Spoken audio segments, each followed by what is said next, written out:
भारतीय पराक्रम के आगे फिसड्डी दिखा ड्रैगन। क्या चीनी सेना का फूल रहा दम? क्या अब चीन को भी नहीं रहा अपनी सेना पर भरोसा?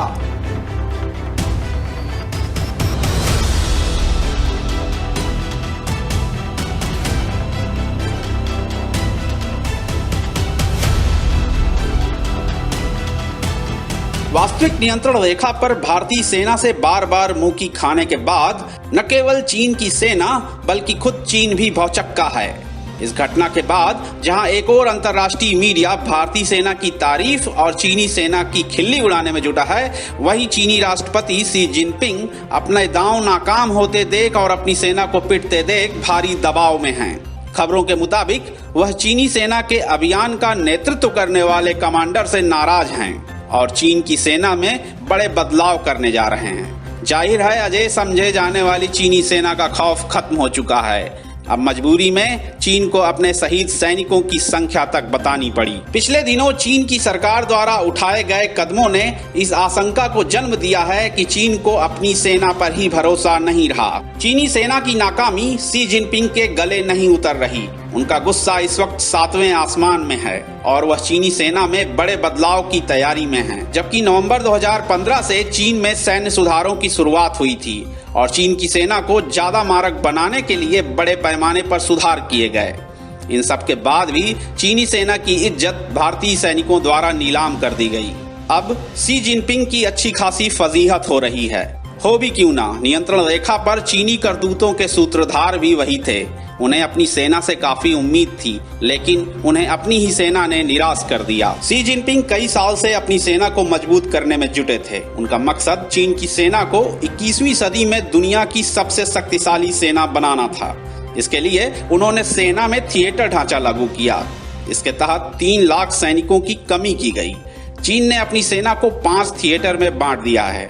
इसके अलावा चीन की सेना ने रॉकेट फोर्स, रणनीतिक सहयोग दल, लॉजिस्टिक सपोर्ट फोर्स का भी गठन किया। जापान के रक्षा मंत्रालय की ताजा रिपोर्ट के मुताबिक चीन ने अपनी सेना की संख्या और गुणवत्ता दोनों को बेहतर बनाने के लिए तमाम कवायद की है, लेकिन चीन की सेना ने सब गुड़ गोबर कर दिया। भारतीय सेना के पराक्रम के आगे उनकी सारी तैयारी धरी की धरी रह गई। अब तो चीनी राष्ट्रपति शी जिनपिंग भी महसूस करने लगे हैं कि चीन के सैनिक बेहतर योद्धा नहीं हैं। इसके लिए भले ही चीन के अंदरूनी हालात जिम्मेदार हों, लेकिन शी जिनपिंग के लिए मुश्किल तो खड़ी हो ही गई। कोरोना के बाद बदले हालात के बीच चीन ने दुनिया को अपना शैतानी रूप तो दिखा दिया, लेकिन जिसके बूते उसने यह काम किया था वह रणछोड़ निकला। अपनी ताकत के बूते उसने तिब्बत और सिंजियांग जैसे तमाम इलाकों पर कब्जा तो कर लिया, लेकिन उसने इन इलाकों के लोगों का भरोसा जीतने की बजाय उनके शोषण और जनसांख्यिकीय परिवर्तन जैसे हथकंडों का सहारा लिया और इन इलाकों का दोहन करने में जुटा रहा। अब जब उसे पहाड़ी इलाकों में भारतीय सेना से कड़ा मुकाबला करना पड़ रहा है, तब उसे कोई रास्ता नहीं सूझ रहा। हालांकि चीन महसूस करता है कि एक आक्रामक रवैया बरकरार रखने और बाद में कब्जे वाले इलाके में नियंत्रण रखने के लिए सक्षम और निपुण लोगों का होना जरूरी है, जिसका फिलहाल चीनी सेना में अभाव दिख रहा है। गलवान की झड़प में अपने सैनिकों को खोने और भारतीय सैनिकों की लड़ाई की क्षमता देख चीनी सैनिक विचलित हैं। उन्हें ऐसे जवाब मिलने का बिल्कुल भी अंदाजा नहीं था। अब वह इस पराक्रम को देख खौफ में हैं और आमने सामने की टक्कर से बच रहे हैं। लद्दाख में चीनी सैनिक भले ही पंजाबी गाना बजाकर अपनी कुटिल साजिश को अंजाम तक पहुंचाना चाहते हों, लेकिन उनका दिल ही जानता है कि आने वाली सर्दी में भारतीय सैनिक तो नहीं, लेकिन वो खुद अलग तरह का भांगड़ा करने को मजबूर हो जाएंगे। यही वजह है कि चीनी सैनिक यहाँ से भागने की फिराक में हैं। इसके लिए चीनी सेना नियमित भर्ती योजना के तहत स्थानीय लोगों की भर्ती कर रही है, जिससे कि चीनी सेना के जवान इन्हें मोर्चे पर लगाकर सर्दी में वहां से रफू चक्कर हो सकें। अभी पिछले दिनों चीनी सेना के जवानों का एक वीडियो तेजी से वायरल हुआ, जिसमें दावा किया गया कि यह सैनिक भारतीय सीमा पर तैनाती होने की वजह से रो रहे हैं।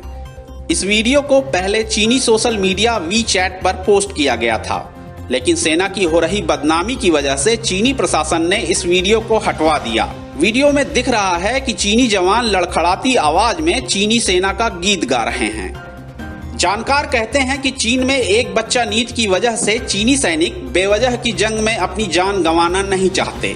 इसके अलावा यहाँ पर पूर्व सैनिकों द्वारा खुद के साथ की गई बदसलूकी की घटनाओं ने चीनी सैनिकों का उत्साह तोड़ा है। यही वजह है कि चीनी सैनिक भारतीय सैनिकों से मुकाबला करने से बच रहे हैं। दुनिया की सबसे अधिक आबादी वाला देश जो वैश्विक महाशक्ति बनने का तो ख्वाब देखता है, लेकिन उसके मकसद को पूरा करने के लिए उसके लोग अक्षम साबित हो रहे हैं। यह किसी ताकतवर देश के लिए बड़ी शर्मनाक बात है। युद्ध लड़ने के लिए सैनिकों की जरूरत होती है, लेकिन चीन के लिए कौन लड़ेगा? तिब्बती या फिर उइगर मुसलमान? जाहिर है कि चीन इन पर विश्वास नहीं कर सकता। फिर सवाल सामने आता है कि चीन अब क्या करेगा? अपनी इसी दुविधा के समाधान के लिए चीन ने अपनी गोद में खेल रहे नेपाल की सरकार से संपर्क किया है। दरअसल चीन गोरखा जवानों को भारत की तर्ज पर पीपुल्स लिबरेशन आर्मी में भर्ती कराना चाहता है, जिससे कि वह भारत का मुकाबला पहाड़ी इलाकों में कर सके। यह वही गोरखा रेजिमेंट के जवान हैं जो भारतीय सेना की शान हैं। इनकी जन्मभूमि भले ही नेपाल हो, लेकिन वो अपनी कर्मभूमि भारत के लिए जान की बाजी लगा देते हैं। अब चीन इन जवानों को अपनी सेना में शामिल कर भारत के खिलाफ इस्तेमाल करना चाहता है। यही नहीं, वह यह भी चाहता है कि गोरखा जवान अब भारत की सेना की ओर से जंग न लड़ें।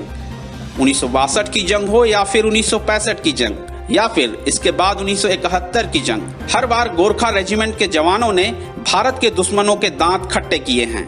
ऐसे में चीन को इनकी यह निष्ठा खटक रही है। अब वह इन वीर योद्धाओं को अपने खतरनाक मंसूबों को पूरा करने के लिए इस्तेमाल करना चाहता है। इसी मकसद से चीन ने एक संगठन को इस बात की पड़ताल करने की जिम्मेदारी दी है कि आखिर गोरखा सैनिक भारतीय सेना में क्यों शामिल होते हैं।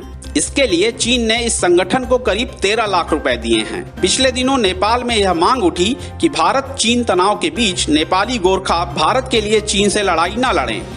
इसके पीछे भी चीन की साजिश माना जा रहा है। कुल मिलाकर चीनी सेना का हौसला टूट चुका है। धैर्य कभी भी जवाब दे सकता है। ऐसे में उम्मीद की जानी चाहिए कि चीन अपनी चालबाजियों से बाज आए और अपने तमाम हथकंडों को दूर रखकर जियो और जीने दो की राह पर चले।